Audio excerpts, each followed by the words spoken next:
आज जो हम टॉपिक यहाँ पर टच करने वाले हैं वो आज तक मैंने जितने भी सेशंस करे हैं उन सब में से सबसे इम्पॉर्टेंट टॉपिक है, वो है how to choose your career.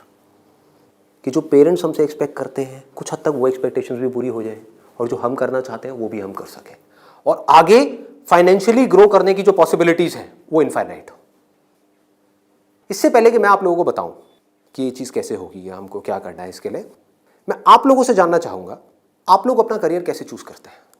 Sir हम करियर चूज करते हैं जो हमारे पेरेंट्स आपस में सोचते हैं, जो बनना चाहते हैं वो सोचते हैं कि इसमें हमारा चिल्ड्रन फाइनेंशियली सही सक्सेसफुल हो सकता है और हो सकता है वो हमारे दिमाग में पहले से बचपन से सेट कर देते हैं कि आपको ये बनना है और हम छोटे होते हैं तो हम सोचते हैं कि यही हमारे लिए अच्छा ऑप्शन होगा, इसमें सक्सेसफुल हो सकते हैं।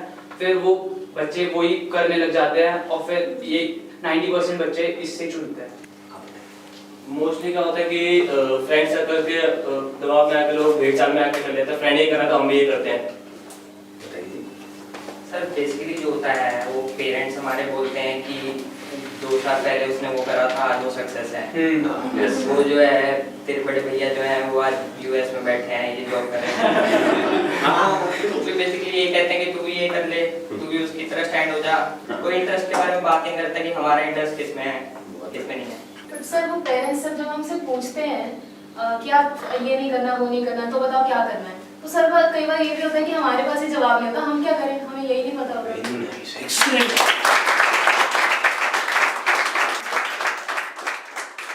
इसमें गलती पेरेंट्स की भी नहीं है। जैसे मैं आपको बोलता हूँ कॉमर्स, कुछ लिमिटेड ऑप्शंस माइंड में आते हैं। क्या आते हैं? सीए आता है और बीकॉम आता है और बीबीए आता है, एमबीए आता है, सीएफए आता है, और कोई ऑप्शन आता है? आता ही नहीं है। तो ध्यान से देखो क्या हो रहा है, हम सब बच्चों की सोच एक जैसी है, सब पेरेंट्स की सोच एक जैसी है। तो ये पेरेंट्स की सोच किसने बनाई? क्या उनकी गलती है? इस पूरी की पूरी सोसाइटी ने मिलकर बनाई। पेरेंट्स की सोच बनी और पेरेंट्स से बचपन से आज तक जो उन्होंने सुना देखा करा वहां से आपकी सोच बनी आपके पेरेंट्स से। तो अल्टीमेटली आप में और आपके पेरेंट्स में कोई फर्क नहीं है, उनको ब्लेम मत करो, आपकी सोच भी उनके जैसी ही है। अगर नहीं है तो बताओ कोई और ऑप्शंस। नहीं आते ना माइंड में? साइंस में बोलता हूं, साइंस बैकग्राउंड, क्या ऑप्शंस आते हैं माइंड में? इंजीनियरिंग। इंजीनियरिंग में भी क्या आता है? जैसे इंजीनियरिंग वर्ड आता है क्या आता है माइंड में? आईआईटी आता है, ठीक है। मेडिकल में क्या आता है? एमबीबीएस, सर्जन्स, और कुछ? बस यही है। देखो हमारी सोच कितनी लिमिटेड हो गई है, माइंड में कुछ आता ही नहीं है तो करेंगे कैसे? आपके माइंड में कुछ आएगा तभी तो वो चीज होगी। अगर माइंड में हिमालय नाम का पहाड़ होगा तभी तो उस पर चढ़ोगे। माइंड में हिमालय है ही नहीं तो कैसे चढ़ोगे? वहां तक जाना तो बहुत दूर की बात है। क्या करोगे? तो क्या होगा आपके साथ में? वही जो उन सब लोगों के साथ में हो रहा है जिनकी सोच ऐसी है। अपने आसपास में देख लो क्या हो रहा है उन लोगों के साथ में। अगर हम चाहते हैं हमारे साथ में कुछ अलग हो तो हमें क्या करना पड़ेगा? अपनी सोच को तोड़ना पड़ेगा। सबसे पहले समझेंगे कि एग्जैक्टली हो क्या रहा है, फिर ये देखेंगे कि हम क्या कर सकते हैं और क्या करना है। इसको आप पीछे सर्कुलेट कर दीजिए।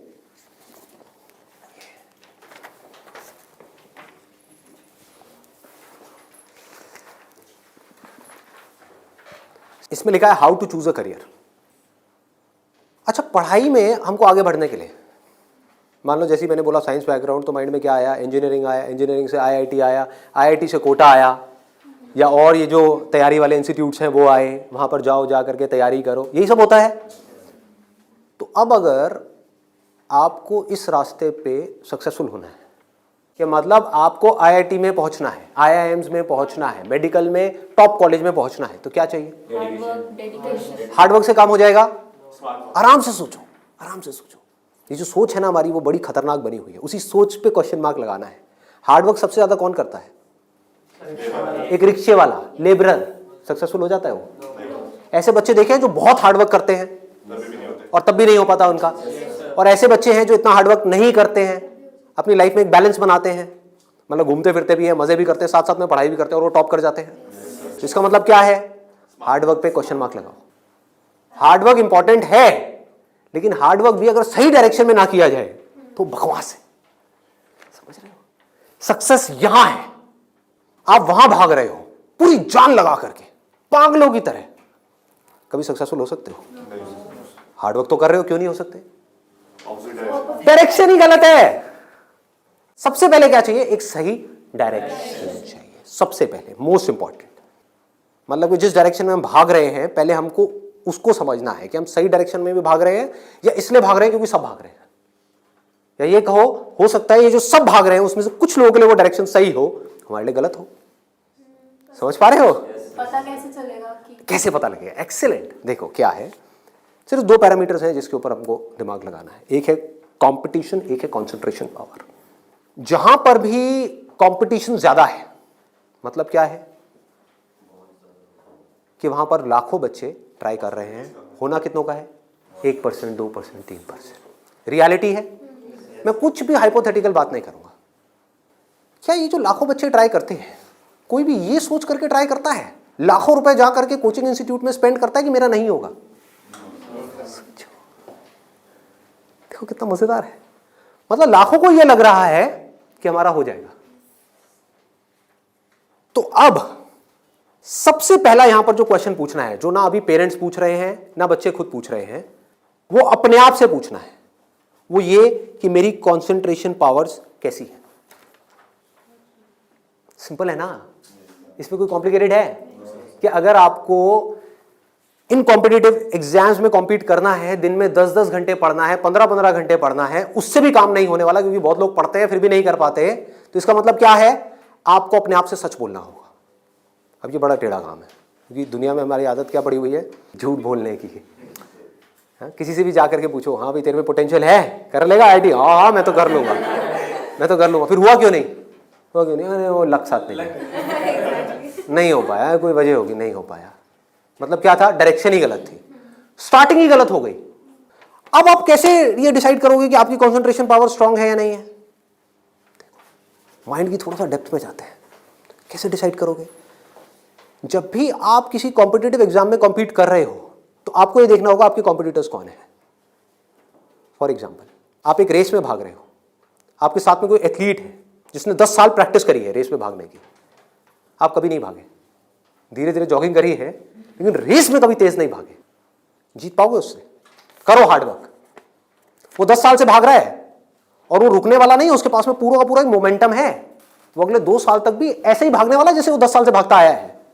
आप अभी भागना शुरू कर रहे हो।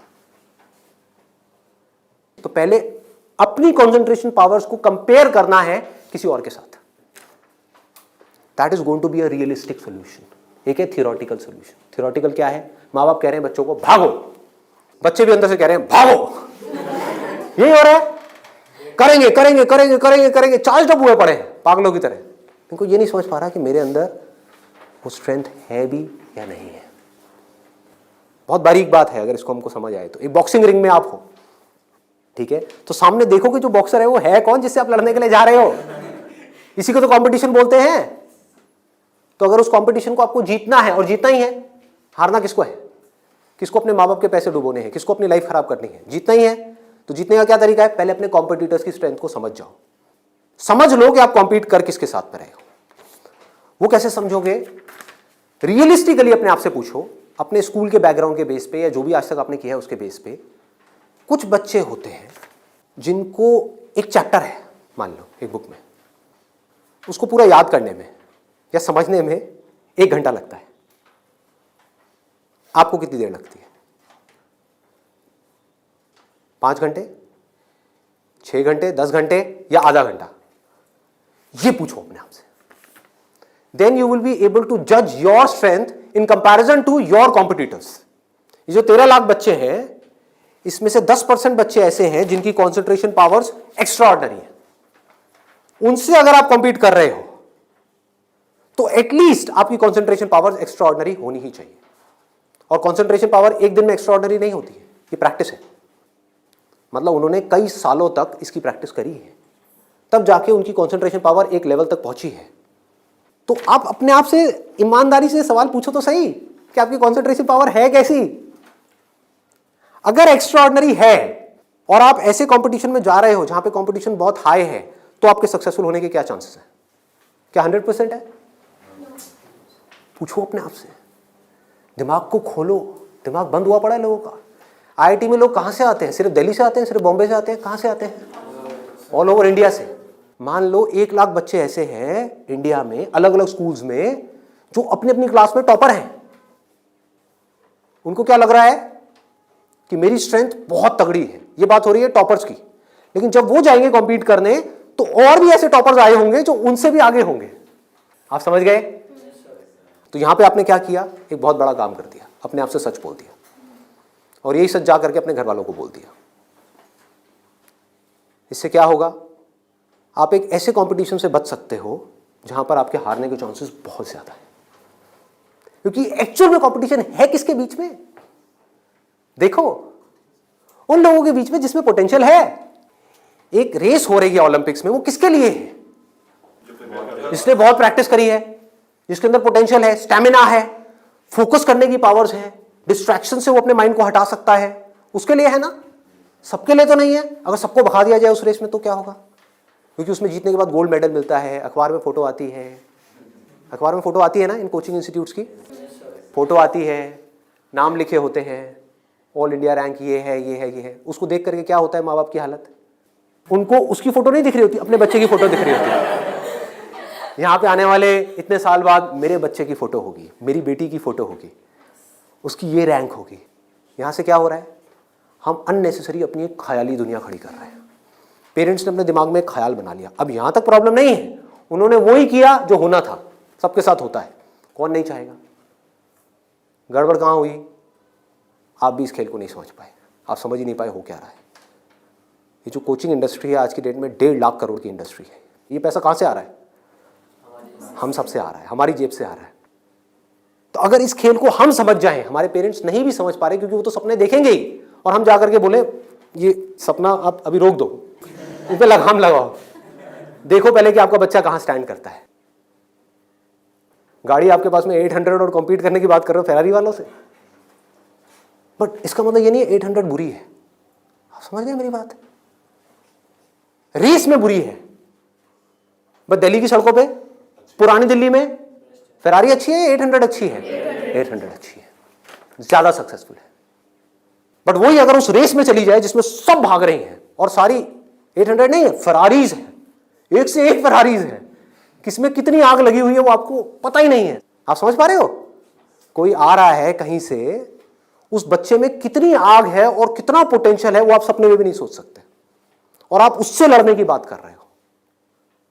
किस बेस पे? क्योंकि मेरे घर वालों ने ये सपना देखा है और मुझे सपने को सच करना है। पोटेंशियल है या नहीं है? पूछो अपने आप से, तो आपको क्लियर कट जवाब मिलेगा। क्लियर कट 10% लोग ऐसे होते हैं जिनमें एक्चुअल में पोटेंशियल है इन एग्जाम्स में कॉम्पीट करने का। तो if you are there in that top 10% category, तो अब आपका हार्डवर्क यहां पे काम आने वाला है। Depending upon your hard work, बशर्ते आपके अंदर पोटेंशियल हो। फॉर एग्जाम्पल फेरारीज की रेस हो रही है, उसमें आपने पूरी जान लगा दी, एक सेकंड के लिए भी डिस्ट्रैक्ट नहीं हुए। ठीक है, डिस्ट्रैक्ट होने में 1 सेकंड लगता है। डिस्ट्रैक्शंस वाला मेरा सेशन है पावर ऑफ फोकस, वो देखा होगा आप लोगों ने। बहुत तरह की डिस्ट्रैक्शंस हैं। मान लो आप हो तो फेरारी, लेकिन डिस्ट्रैक्ट हो गए, रुक गए, रेस यहां हो रही है, आप यहां चले गए, आउट है कि नहीं? तो आपको पूरी तरह से फोकस्ड रहना पड़ेगा, हार्डवर्क करना होगा, डेडिकेशन चाहिए, डिजायर चाहिए, सब कुछ चाहिए। लेकिन सबसे पहले क्या चाहिए? इंजन में दम होना चाहिए, अंदर वो पोटेंशियल होना चाहिए, एक्स्ट्रा ऑर्डिनरी कॉन्सेंट्रेशन पावर्स होनी चाहिए। ये बात हमको समझ क्यों नहीं आ रही है? अब क्यों चाहिए कॉन्सेंट्रेशन पावर्स? कभी सोचा है? 2 तरह के काम है इस दुनिया में, एक वो जिसमें हमारा इंटरेस्ट है, दूसरा वो जिसमें इंटरेस्ट नहीं है। जहां इंटरेस्ट नहीं है वहां पर कॉन्सेंट्रेशन पावर्स का स्ट्रांग होना बहुत जरूरी है, जहां है वहां पर नहीं है, क्योंकि वहां तो ध्यान लग जाता है। वीडियो गेम खेलने के लिए कॉन्सेंट्रेशन पावर चाहिए क्या? क्यों? क्यों?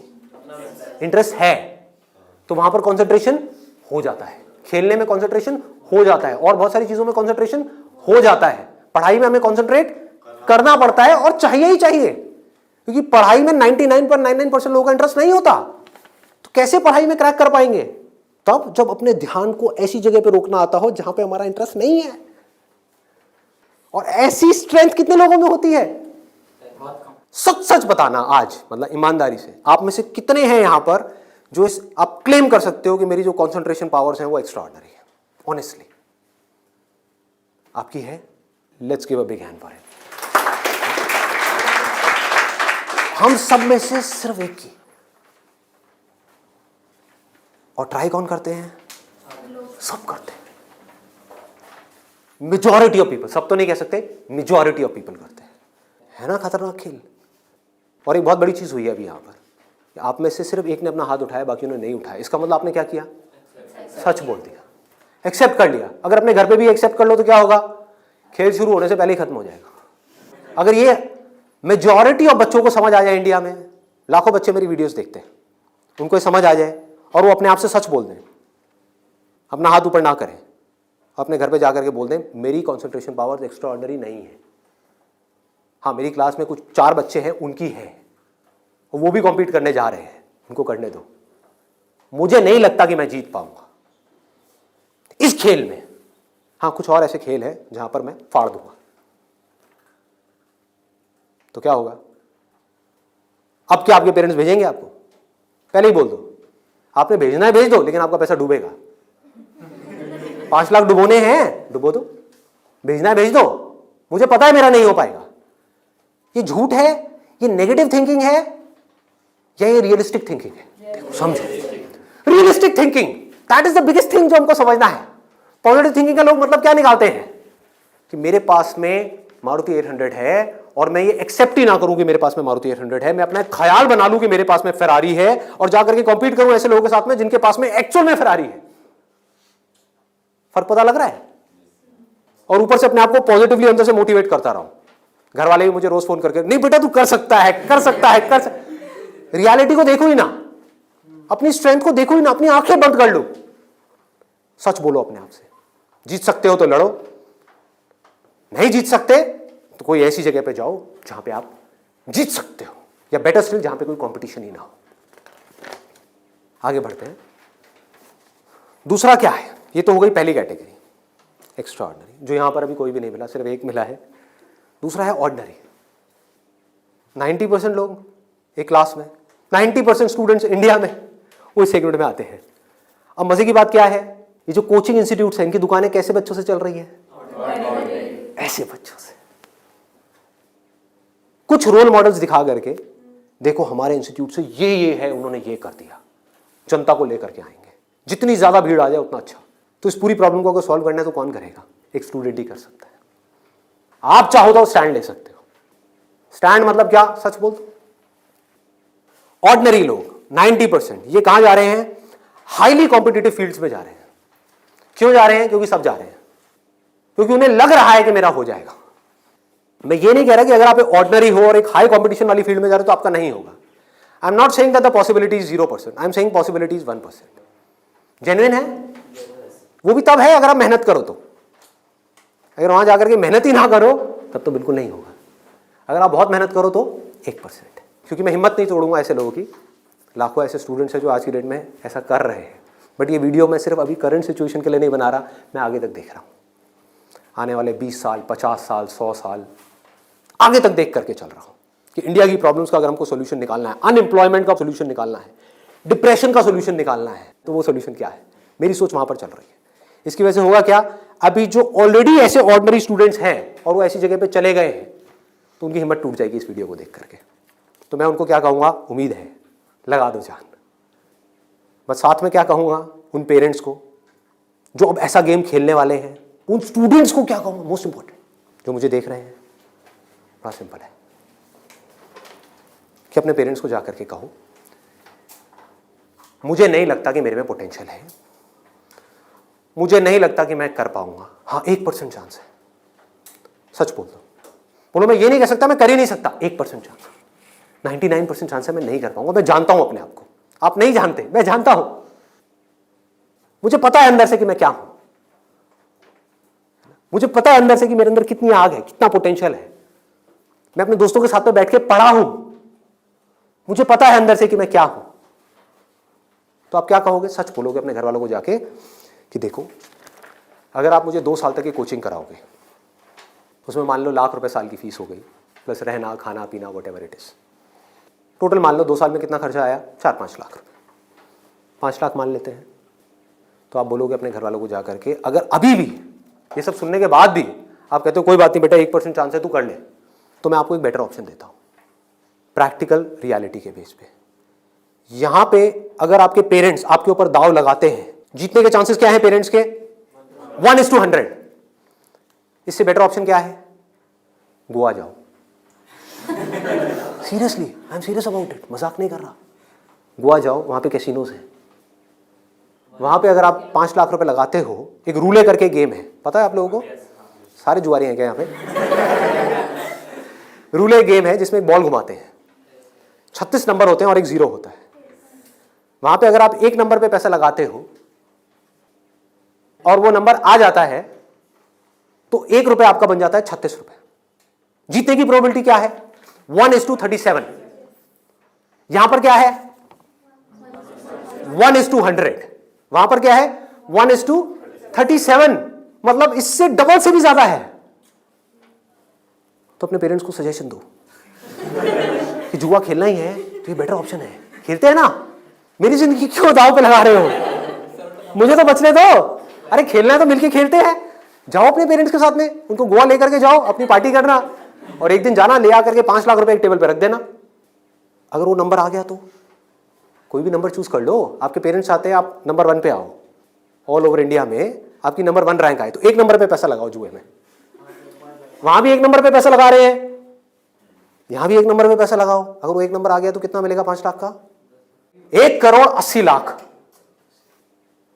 1,80,00,000 उसको उठा करके बैंक में FD कराओ। कितना इंटरेस्ट आएगा? 12% तो अब टाइम गया। आप मान लो टैक्स वैक्स काट के 7-8% भी आ गया आपके हाथ में। महीने का 1,00,000 रुपए, साल का 12 लाख रुपए। सोचो क्या ये प्रैक्टिकल है या नहीं है? जो बात मैंने बोली है थियोरेटिकल है या प्रैक्टिकल है? वहां भी जुआ है, यहां भी जुआ है। आप भी बोल रहे हो हाँ शायद मेरा हो जाएगा, पेरेंट्स भी कह रहे हैं हाँ शायद इसका हो जाएगा। प्रोबेबिलिटी हमारे सामने है, आपके होने की जो प्रोबेबिलिटी है वो हमारे सामने है। हाँ अगर आप एक्स्ट्रा ऑर्डिनरी में हो तो बात अलग है, मैं उसकी बात नहीं कर रहा। वहां पर आ गई 10% से 100%, तो वहां पर जुए का कोई कंपैरिजन नहीं है, ठीक है ना। बट अगर आप ऑर्डिनरी में हो और वहां पर जाकर के आप कॉम्पीट कर रहे हो, इससे बेटर ऑप्शन है जुआ। और अगर घर वाले कहेंगे पैसा डूब गया तो जुए में, तो बोलो वो तो यहां भी डूब रहा है। हाँ? यहां भी तो डूब रहा है। फर्क क्या है?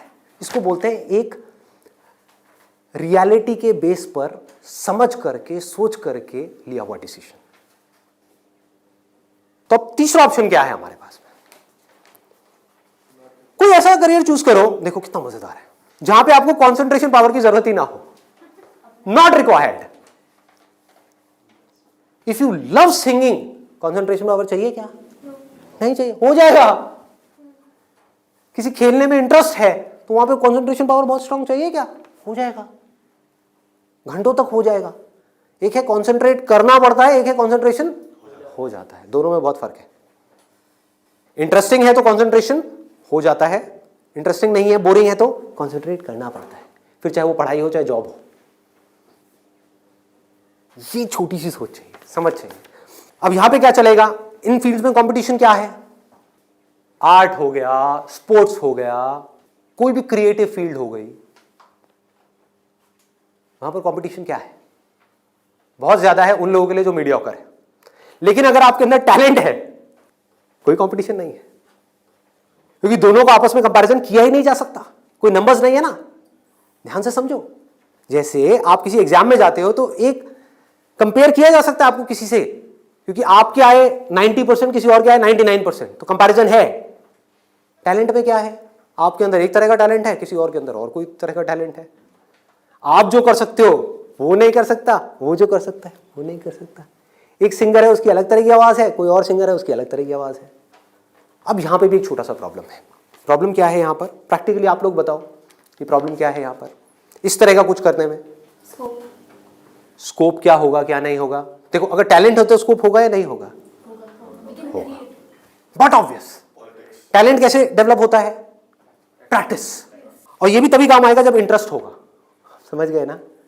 जितना ज्यादा इंटरेस्ट होगा उतना ही ज्यादा पैशन होगा, जितना ज्यादा पैशन होगा उतना ही ज्यादा पैशन के साथ प्रैक्टिस करोगे, जितना प्रैक्टिस करते चले जाओगे उतना ही टैलेंट बढ़ता चला जाएगा, जितना आपका टैलेंट बढ़ता चला जाएगा आपके लिए कंपटीशन उतना ही कम होता चला जाएगा। क्लियर है ना? बट आप इन सारे रूट से भागने के लिए वहां पर जा रहे हो तो भगवान ही मालिक है आपका। समझ गए? पढ़ाई के टॉर्चर से बचने के लिए जबरदस्ती कोई ऐसा काम नहीं है जो आपको बहुत इंटरेस्टिंग लगता है फिर भी आप कर लो, आप कहो हाँ ये सही है, तो आपका वही हाल होगा जो वहां पे कंपटीशन में बाकी लोगों का हो रहा है। मतलब आपको जेन्युइनली चूज करना होगा कोई ऐसा interest which you are extremely passionate about, extremely passionate about. ठीक है, इससे भी एक स्टेप आगे बढ़ते हैं। यहां पे प्रॉब्लम एक है बहुत सिंपल सी, जो मेरे पास में कमेंट्स आते हैं कि हमें पता ही नहीं है कि ऐसा इंटरेस्ट क्या है। I don't know what that interest is. मेरे लिए ऐसा कोई इंटरेस्ट नहीं है, कोई ऐसा टैलेंट नहीं है, कोई ऐसी स्किल नहीं है जो मैं कह सकूं कि हाँ इसके बेस पे मैं अपनी पूरी लाइफ स्टेक पे लगा सकता हूं। उनके लिए क्या सोल्यूशन है? आपके घर वाले चाहते हैं आपको डिग्री मिले, आप चाहते हो कुछ अपना करना, फाइनेंशियली भी सक्सेसफुल हो जाओ, तो उसका ऑप्शन क्या है? ये रहा। यानी कि आप बहुत ज्यादा टफ एग्जाम्स को क्रैक नहीं कर सकते, बहुत ज्यादा टफ पढ़ाई नहीं कर सकते, लेकिन आप पढ़ सकते हो। तो आप एक ऐसी फील्ड चूज करते हो जहां पे कंपटीशन लो है, जहां पे कंपटीशन कम है, और अगर वहां पर आप स्मार्ट वर्क करने लग जाओ तो आपके जीतने के जो चांसेस हैं, सक्सेसफुल होने के चांसेस हैं, that starts from 10% and goes up to 100%, as good as उन लोगों के कंपैरिजन में जो यहां पर टॉप पर है। और यहां पर कोई लिमिट नहीं है कि हम क्या कर सकते हैं। स्मार्ट वर्क को मैंने नीचे डिफाइन भी किया हुआ है कि what does smart work mean. It means developing your understanding, that is smart work. जो काम आप कर रहे हो उसकी समझ अगर आपको है कि आप क्या कर रहे हो, क्यों कर रहे हो, कैसे कर रहे हो, तो आप स्मार्ट वर्क कर रहे हो। समझ नहीं है बस कर रहे हो तो आप हार्ड वर्क कर रहे हो। अब इसमें मैं आपको एक प्रैक्टिकल एग्जांपल देने वाला हूं। एक सिंपल सा करियर मैं आपको बता रहा हूं, फिजियोथेरेपी।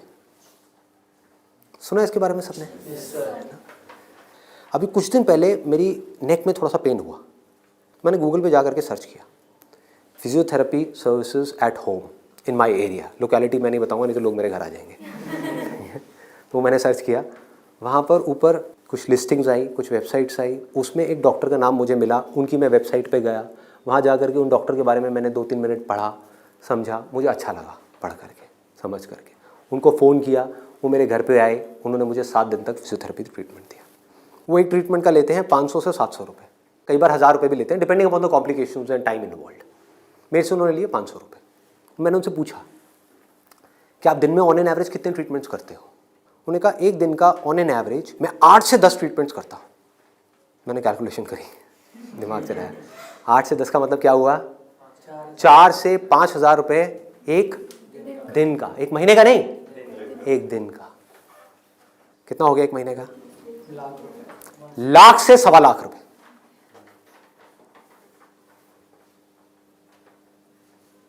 अभी उनको 4 साल हुए अपनी फिजियोथेरेपी करे हुए, ये नहीं है कि 40 साल हो गए, 4 साल। समझ रहे हो क्या किया उन्होंने, कैसे किया उन्होंने? वो सब आ जाता है स्मार्ट वर्क के अंदर। उन्होंने हार्ड वर्क नहीं किया, स्मार्ट वर्क किया। ज्यादातर लोग क्या करते हैं, एक हाईली कॉम्पिटिटिव फील्ड के अंदर जाकर के कॉम्पीट करते हैं, वहां होता है नहीं, जाकर के किसी लोकल कॉलेज में फंस जाते हैं, वहां से निकल करके जॉब के लिए धक्के खाते हैं। इसके आगे सोच बढ़ ही नहीं पाती है। जॉब नहीं मिल रही तो दुखी हो जाते हैं, उसके बाद में जब बहुत टाइम तक जॉब नहीं मिल रही होती तो जो भी जॉब होती है, जैसी भी जॉब होती है, कर लेते हैं। होता है प्रैक्टिकली ऐसा है? नहीं होता है। पढ़ाई करिए किसी फील्ड में, जॉब कर रहे हैं किसी और फील्ड में, मतलब जो वो पढ़ाई करी वो बेकार हो गई। स्मार्ट वर्क किसे कहते हैं? आप एक फिजियोथेरेपी कॉलेज में गए, कोई टॉप कॉलेज नहीं जहां पे अगेन कंपटीशन है, किसी लोकल कॉलेज से, क्योंकि कोई भी जब फिजियोथेरेपी कराता है तो पूछता नहीं आपने कौन से कॉलेज से किया है। मैंने नहीं पूछा, कोई नहीं पूछता। तो किसी भी कॉलेज से अच्छे से जा करके आप स्टडी करके आ गए, डिग्री लेकर के आ गए, आप कहीं भी जाओगे कभी भी आपको जॉब तो मिल ही जाएगी, जो सुन करके आपके घर वाले कन्विंस हो जाएंगे, कहेंगे हाँ ठीक है, एक बैकअप प्लान तो है। तो एक ऐसा रास्ता जहां पर वर्स्ट केस सिनेरियो में आपको जॉब भी मिल जाए, लेकिन बेस्ट केस सिनेरियो की कोई अपर लिमिट ना हो। अब बात आती है कैसे करोगे आप इस चीज को। इसका स्कोप देखो, कि आने वाले टाइम में अभी जितनी तेजी से मोबाइल, लैपटॉप, कंप्यूटर सब लोग इस तरह भाग रहे हैं, सबके ये प्रॉब्लम्स आनी ही आनी है। बैक में प्रॉब्लम आनी ही आनी है, नेक में प्रॉब्लम आनी ही आनी है, और पता नहीं कितनों को कितनी आनी आ भी रही है। आपके घर में भी जो आपके पेरेंट्स हैं उनको सबको कहीं ना कहीं दर्द होगा। तो आपने पहले तो ये समझा कि हाँ, इसका स्कोप कभी कम नहीं होने वाला, बढ़ने ही वाला है। ठीक है, इसमें कंपटीशन भी बढ़ेगा जब स्कोप ज्यादा है तो, लेकिन किन लोगों के लिए बढ़ेगा? जो हार्ड वर्क कर रहे हैं, लेकिन जो स्मार्ट वर्क को समझ पा रहे हैं वो कुछ भी कर सकते हैं। तो आप क्या कर सकते हो? आपने कहा कि सिर्फ इससे काम नहीं चलने वाला, वो मुझे समझ आ रहा है। जैसे मैंने फिजियोथेरेपी का किया, सिर्फ इससे काम नहीं चलने वाला, तो इसके साथ में कुछ और चीजें भी हैं जो मुझे सीखनी पड़ेंगी। क्या सीखना पड़ेगा? जिसका हो सकता है इससे डायरेक्ट कोई कनेक्शन ना हो। 1 महीने का छोटा सा कहीं से वेबसाइट डेवलपमेंट का कोर्स कर लिया, और ऑनलाइन मार्केटिंग का, कि ऑनलाइन मार्केटिंग कैसे करते हैं। गूगल में जब भी आप कुछ सर्च करते हो तो वहां पे एड्स आती हैं, उसको बोलते हैं गूगल एडवर्ड्स। ये किस तरह से काम करता है?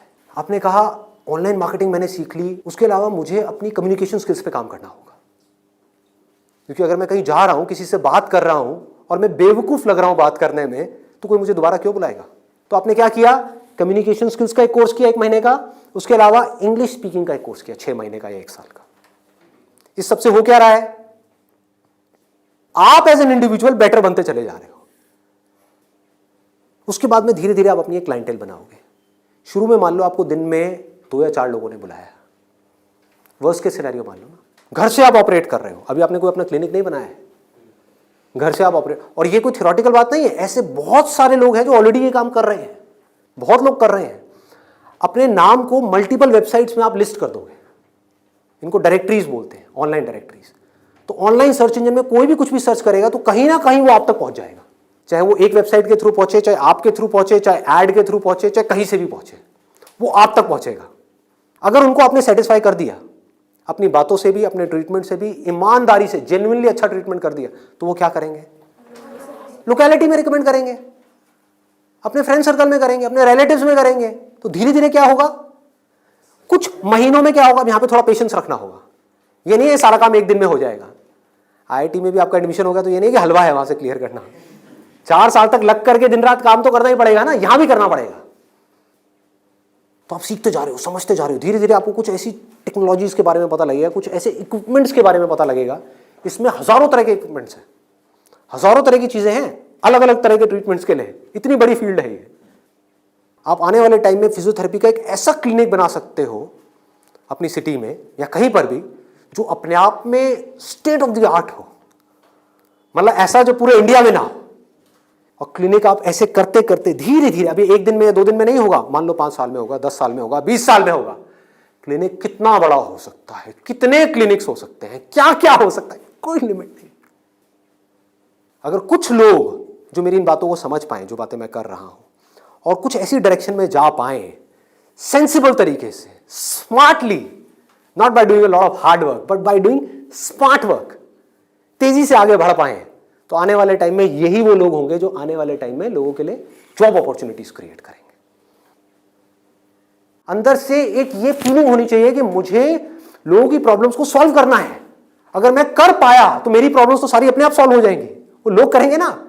अगर आपने किसी के दर्द का इलाज कर दिया तो वो आदमी आपको पता है क्या कहेगा? बताओ आपको क्या चाहिए। वो लोग आपके पीछे आएंगे। आपने उनको बोल दिया ना, नहीं मैं आज आपका ट्रीटमेंट नहीं कर रहा, नहीं डॉक्टर साहब आप बताओ कब। मतलब कि अपने आप को अंदर से स्ट्रांग बना लो तो दुनिया भागती हुई आपके पास आएगी। ये एक रास्ता है। एक है अंदर से तो स्ट्रांग बनो मत और दुनिया के पीछे भागते रहो। भैया मेरा कुछ हो सकता है, भैया मेरा कुछ हो सकता है, भैया कहीं लगवा दो, जॉब लगवा दो, भैया ये भैया वो भैया वो। अरे काहे का भैया, समझे? ये एटीट्यूड चाहिए। ढंके की चोट पे आप काम करो। मैंने लाइफ में जो भी काम किया है बिल्कुल एटीट्यूड के साथ किया है। ये मैं कर रहा हूं, आपको चाहिए तो लो, नहीं चाहिए तो आगे बढ़ो। Does not make any difference to me, क्योंकि मैं जो कर रहा हूं आई बिलीव इन इट। मैं कोई भीख नहीं मांग रहा हूं आपसे। और बहुत सारे लोग होते थे जिनको मैं मना कर देता था, जब मैं नहीं कर रहा तुम्हारा शूट, और वो जा करके 4 लोगों को पकड़ के ले आते थे, ये बंदा जेन्युइन है, इसमें दम है ना बोलने का। वो दम कहां से आता है? सोच से आता है। सोच को खोलो, बंद करके इसमें मत रहो, फाड़ दो। और फिर भी रहना है तो आपकी चॉइस है।